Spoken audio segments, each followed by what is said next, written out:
in Clark at No, the not facility. dogs. The facility, the house. Oh, Jesus. do you know how many dogs we had?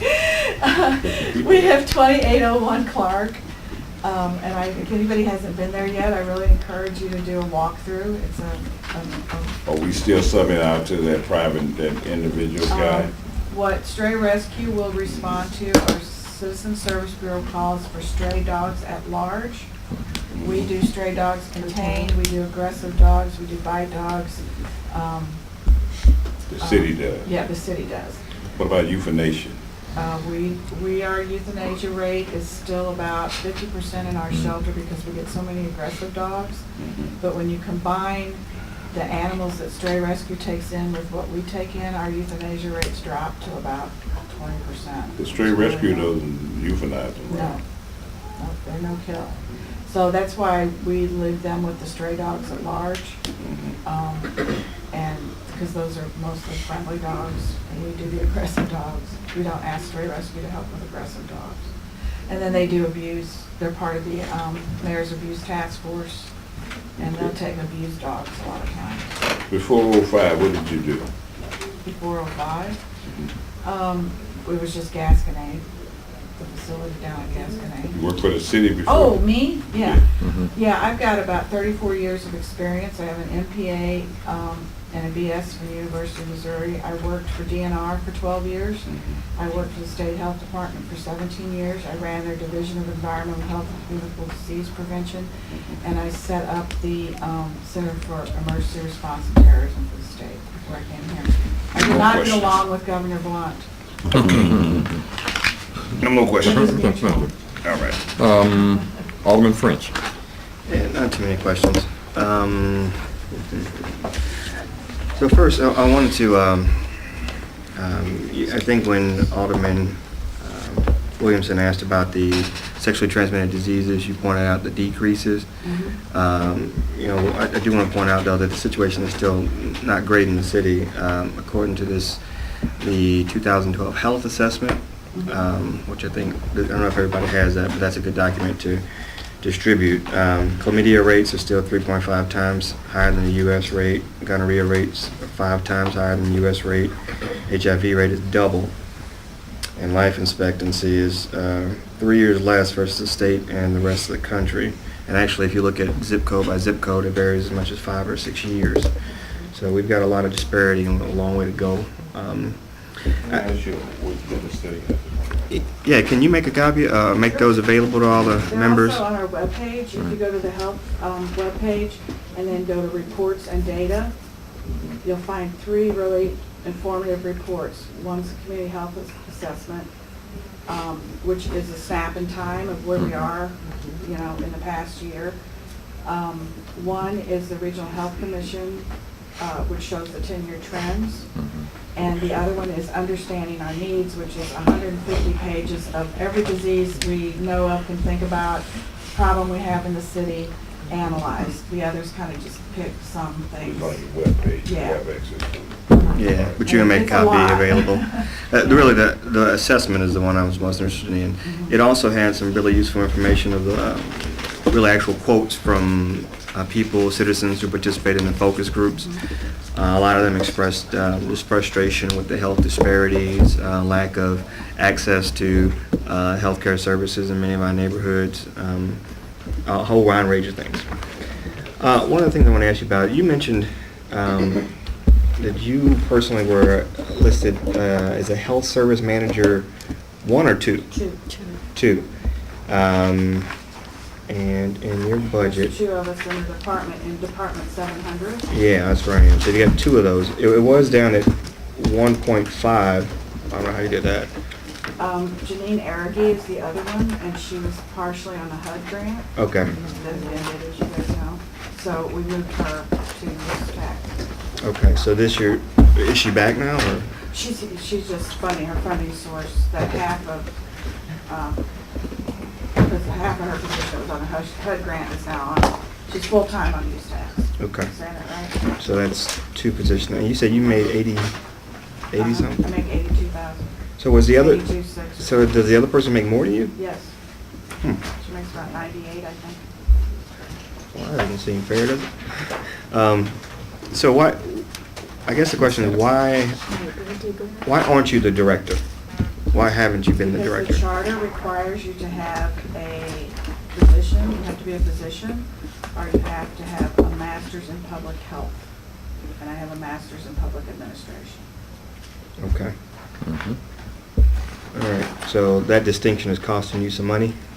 Doesn't matter. Okay. Okay, that's it. Okay. Alderman Vaccaro? No questions. Then we'll go to, He seeks us out. Alderman Cruzen has another question. Pam, Too quick. if someone Or 2 minutes. has a dog's running loose, or if they have a dog confined in the yard, what is the best telephone number to call? I mean, I'm not talking about me, because you know I call you on your cell phone. But CSB should get those 622-4800, and then what are they? after hours 911. Yeah. What is CSB supposed to do with that call? Is it the next day, or does it instantly supposed to go to animal control? People talk about calling animal control. I don't have the animal control phone number. Yeah. I guess I do, because I have yours, but. That we check the CSBs, we can read those. I see. So it's an online we check those every thing. 15 minutes, constantly Okay. checking it. Actually, Stray Rescue, Randy Grimm has an app on his phone, and he gets them instantly if it's a stray dog at large. So if he's in the field and I see. rescuing, he Okay. gets a call, he can go So right away. 622-4800 is the right place to Yes. call Okay. during the day? Okay. Second, please. And one of the bills that I've been thinking about introducing, and I'm wondering if you would be in support of this, you know that I tried to pass a spay-neuter bill a few years ago. Yeah, that was real popular. Yeah, that was real popular. That went down the tubes. I still have some scars from that, too. Yeah. Well, I got some twitches from it. So now I'm thinking that what I observe is that the biggest problem is with pit bulls. And I love dogs, and my daughter has a pit bull, but I do think pit bulls should be spayed or neutered. So would it be helpful, since we seemingly can't get the votes to pass a spay-neuter bill for all animals, would it be helpful, or has it been done anywhere else, to pass a spay-neuter bill for pit bulls? Can you, pit bull's kind of a broad category, can we figure out what that is, or is that not a practical? I might not have You're not one discriminating vote. against the dog. Well, we would be actually discriminating, I guess, against the type of dog, but, I mean, I'm really trying to make some progress. I think I mean, and I see so many baby pit bulls. I mean, I know. really, I drive other areas of the city other than where I live, and even where I live, I see baby pit bulls What all the time. What would help, I think, was another part of your bill. And having to have a hobby license, breeder's license, if you don't have a spayed or neutered pit bull. Or any dog. Or, And I think it is the any dog, but Yeah. it takes But 15 people to agree with me on that. Breed laws are very hard to enforce because of what you just said. They're so interbred. Yeah. That an American bulldog looks like a pit bull. Yeah. Looks like a lab mix, looks like, something. yeah. So the cities that have tried to implement those have gotten themselves into really big trouble. Okay. Because it's very hard to do. And we've taken a different approach. You all set up that spay-neuter fund that people, do donate to. Right. And we have the differential fee that, I'm putting back into spay-neuter. Bark, I helped fund some of them. I think it was maybe $5,000. They spayed and neutered 5,000 animals last year. That's reducing 50,000 unwanted pets immediately if they have 10, on average. The Quick Pet Clinic has opened on Jefferson. Carroll House Furniture is funding that. They've already hit the 5,000 mark. And we are seeing huge reductions in shelters, which is why you will hear from some of the other shelters that they don't like me very much. Yeah. But Humane Society has gone from 24,000 animals in 2000 2009 to 20,000 in 2010 to 16,000 in 2011. So what we're doing is working. The city's leading the way and dragging people along. But if we could get a breeding law that that requires people to report to the commissioner that they're going to breed, we can inspect, we can make sure their animals are vaccinated, we can make sure how they dispose of their puppies, because what happens is people will breed a pit bull, they'll sell 3 of the puppies, and they'll dump the other 2 on the street because they can't sell them. And So if they had to have a breeder's license. yeah, Where there would be some oversight. And Right. of course, we wouldn't have the money to do as much oversight as we would but want. if you have the report opportunity- puppies, like, if Right. he reports puppies and we send somebody and they don't have a license, I can fine them, Okay. The other thing that's really positive that's happening is we're meeting with the police department, and they will be announcing shortly a dogfighting task force. And I think I worked on Chief Dotson long enough when he was operations chief that he believes me that there is dogfighting in the city, and that is a way that you can get to other crime, because that's not the only crime they're committing, but it is the one that sometimes the neighbors know about, people know about, we know about because we find evidence. And so our abuse task force has been so successful that we're actually going to follow that up with a dogfighting task force.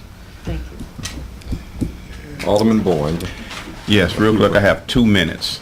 The animal regulation, animal care, which we're calling like dog catchers or whatever. All right. You have 7, you asked for 9, you probably need 14. Any idea why you didn't get the extra 2, or why you thought you should get the extra 2? I'm sure you sold it some kind of way. Yeah, what I'm trying to do is, add shifts and reduce overtime, and we're managing to do that with per performance employees. And there was sort of a difference of opinion as people discussed that, per performance, people think that gives us more flexibility.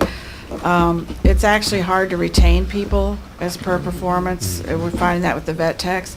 I don't really need 15 animal control officers, because what we've done is taken them out of the shelter now, and they're on the street doing officer work, and I have vet techs and a vet in a shelter. And so it's a bit of right sizing it, we're kind of now stable, and I felt like we needed those 4 extra full-time people to reduce turnover, to reduce overtime.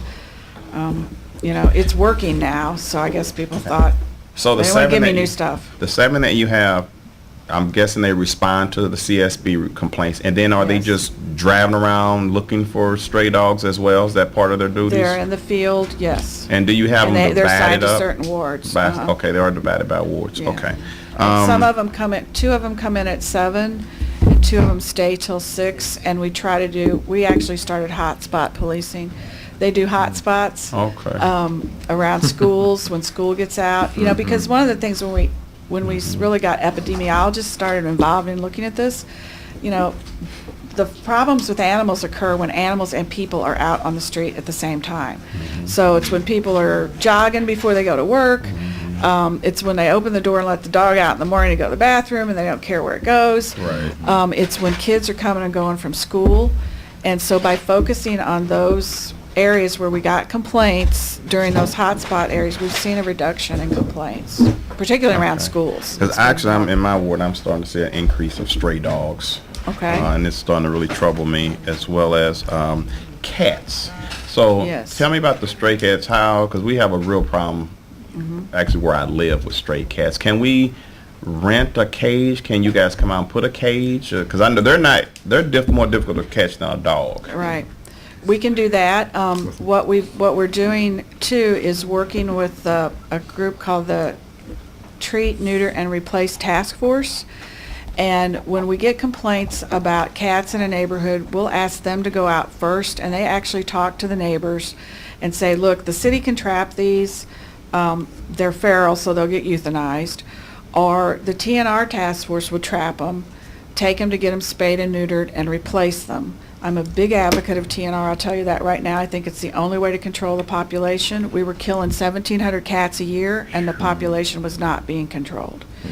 We've done this for 2 years now, kind of quietly as a pilot. And we're going to meet with the TNR task force in the next month. I'm going to get feedback from them on what they think's, anecdotally, are the kittens more or less this year than last year? Is it working at all or not in the areas where they've done TNR? And then sometimes, they say, no, I don't want you to replace them. I just want these cats out of here. Mhm. They'll work with us to try to relocate them to other places. So if you've got problems, let us know. Okay. And I'll we'll get work with on you those after the hearing. areas. Last question, remind me, do we have a dog license ordinance? Yes. We do, You have to okay. have a license and you have to be vaccinated. And your license is $4 unless it's not spayed and neutered, and then it's $40. So there's a 36 differential fee if it's not spayed and neutered. Okay, thank you, that's all I have. Okay. Unless there's any other questions from members of the committee, we thank you. Thank you That very much. completes us. We have our hearing tomorrow at 9, where we have the airport director, BPS, and personnel director. We did get a request from the Board of Elections. They would like to come before the committee and make their plea. They have a special project or something that they'd like funded. So we will schedule them for next week. Meeting next. Next week. Tuesday, Wednesday. And Thursday. Yeah, at 9, yes, 9 a.m. We moved them all tonight. We did. We moved them all to 9. Thursday's out next. No, this week. This week we don't meet. It's a full board meeting this Thursday. Okay. That completes us.